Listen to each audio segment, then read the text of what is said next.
Hi, this is Mark Kunaberti in another edition of Investing in Community, where we cover the amazing organizations and events happening around us. And today, again, I'm with the lovely Jenny Yala. Hey everybody, so we're going to be covering this series for 6 months, and we're going to be watching this cannabis garden grow in a really beautiful setting.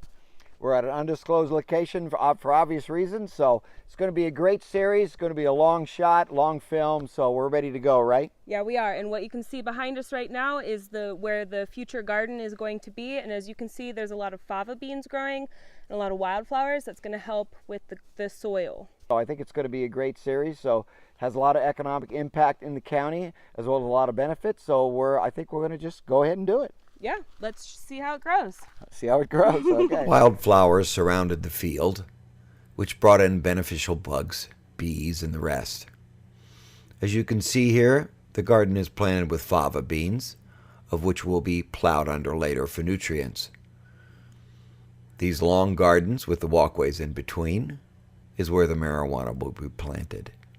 These are the clones taken from last year, and they have those breather pots which help the clones grow. As you can see, they're only 3 or 4, 5, 6 inches high, and those will be the plants later. This is a view of the field from far away, as you can see many of the fava beans. So here we are, 1 month later. 1 month later. Back again. And what we see is that the fava beans have died down and are becoming part of the soil. So it's feeding the soil for the next crop. Also, the plants have been planted. So let's go take a look at the garden, see what it's looking like this month, and then we'll be back next month in July. July is the big month, so stay tuned. Stay tuned. Now that the fava beans have been plowed under and the straw is also plowed under, the small plants are planted, and the water supply. The water supply uses less to grow marijuana than you would have in a large field of grass or golf course. It's very water efficient. Here is a view of the fields now. As you can see, the fava beans are gone and the straw remains. And here are the little clone plants planted in the fields to begin their growing season. This is a view of the same field. You can see the clones in the ground and the walkways clearly visible. Here's a side view of a small little clone. And as you can see, once again, they're not very big. So we'll be back in a month and take a look and see how much they've grown.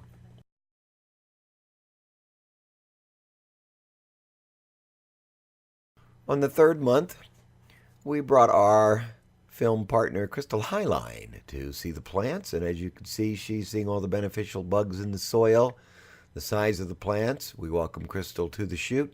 And you can see lovely Crystal with the plants as big as she is in the background. So the last month has yielded some tremendous growth.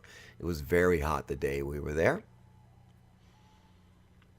And you can see that some of the plants are even bigger. And the native plants and flowers are still there to help with the beneficial bugs. And our final shot here is Crystal all the way back in the back of the garden. You can see that we've experienced quite a bit of growth. So we are here on the end of the 3rd month shoot in July with the cannabis farmer. And Crystal, there's pretty incredible plants here. They're amazing, and I had a great time learning about them. They have some native carrots, They do. right? Yep. For the beneficial bugs. Mm-hmm. And he keeps the weeds down to keep the pests away. Right. And it's all done organically, sustainably. And so it was a pleasure to be here today. Yes, it was such a pleasure. Okay. So that does it for this month's shoot of the cannabis farming near the ridge. And we'll be back with 3 more shoots to conclude the shoot in October. So my name's Mark Kunaberti. I am Crystal Highline. Thank you so much for watching, and we'll see you next time. Sounds good. Sounds good. So here we are in mid-August at our grow shoot again. You are. Welcome back, Crystal.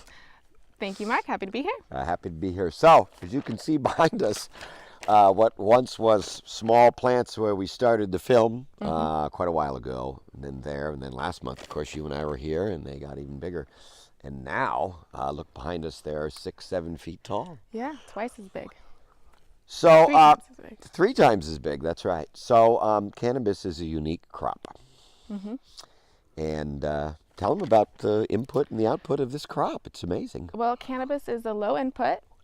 You get all your energy from the sun, and it's a high economic value output crop. That's right. Well- In other words, a little bit of labor and a little bit of water, and these plants just take off. Now, we had an interesting conversation with the grower about where he supplies this cannabis. Pharmaceutical grade medical producers are where he provides this crop to. And he was telling us about his testing report. Right. This test for any sort of pesticides, chemicals, they spend a pretty good amount of money on this report. Yes.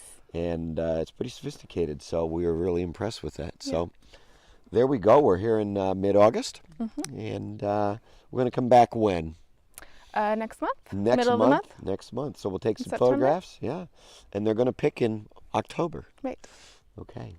So Crystal and I here at the Grow again at an undisclosed location. We don't even know where it is. Right. And we'll be back. But meanwhile, we'll give you some photos and continue our long series of medical cannabis farming. In our 4th month, you can see the plants have grown quite large. They're 6-7 feet high. The sun again was quite hot the day we were there. And you can see Crystal dwarfed by the plants now. There's the same shot we've used in previous videos. And the plants are indeed robust and green. And there she is overlooking the field. Native plants still there, bringing in the beneficial bugs. And the water consumption was a lot less than what you might see. So the grower tells us. And there we are, dwarfed by all the plants. And now the clones of this season will be used next season. And there's Crystal overlooking the field again. It was quite an interesting last 2 months, the growth. So here we are back in the 5th month of our small-scale commercial grow of ganja here in Nevada County. And I'm with, again, the lovely Jenny Yala.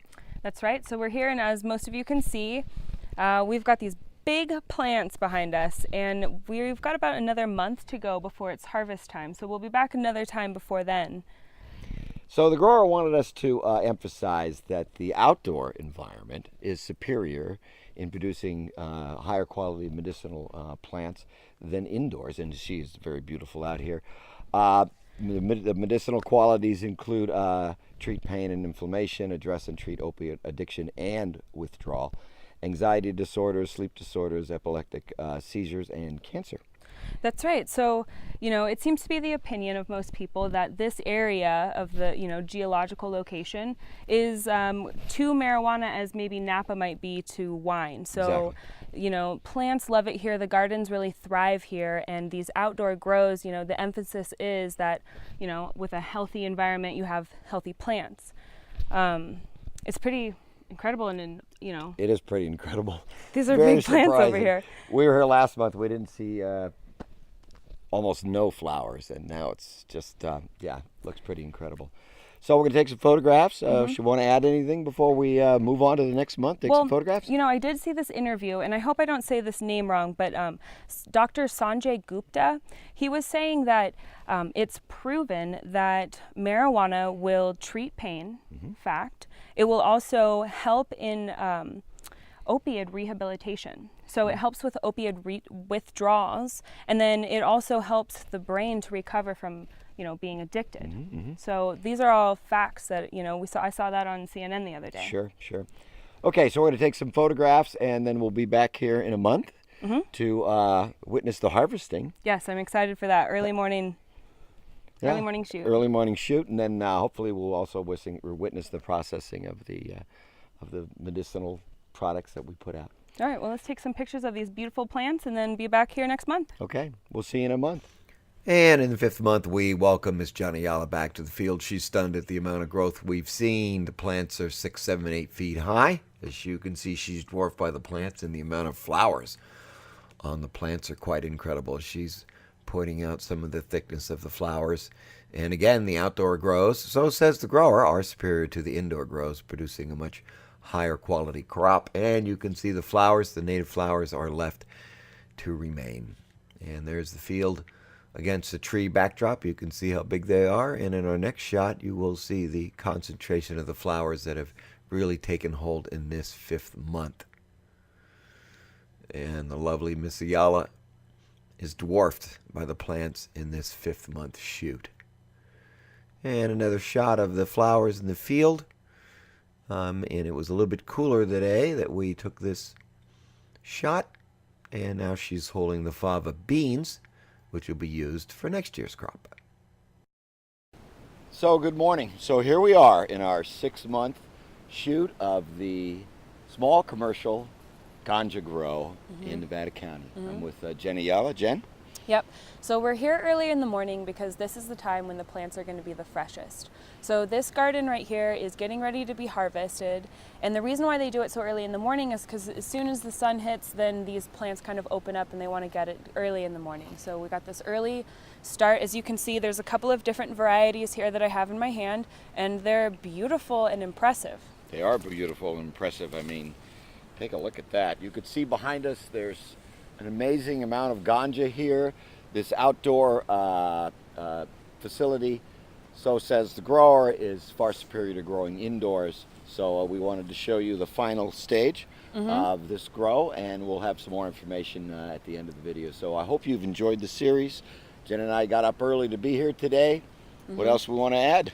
Well, I mean, I just want to add that, you know, this whole garden and growing marijuana, it's kind of viewed as a second-class sort of agricultural thing. And as you can see, there's nothing violent, there's nothing criminal, there's nothing dangerous going on here, but it is very criminalized.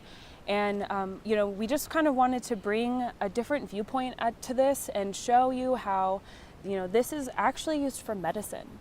And it's excellent for people who need help with pain. You know, we've covered the different medicinal uses before, and not only does it have a medicinal use, but this also has a really strong economic value in our local economy.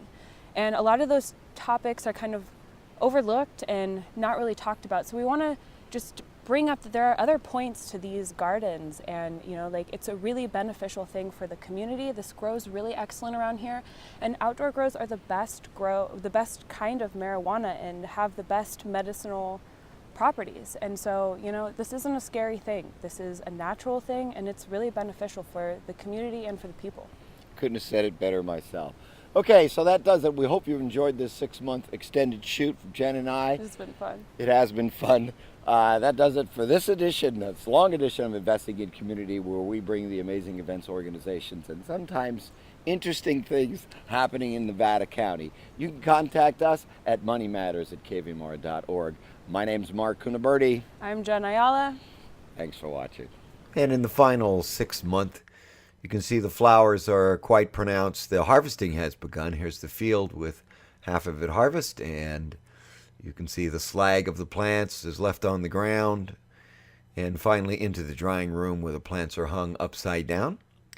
And that allows the resin to get down into the plants themselves. You can see we walk through the drying room, and there was quite a bit drying as well. Been an interesting shoot over the last 6 months, and we hope you have enjoyed the coverage.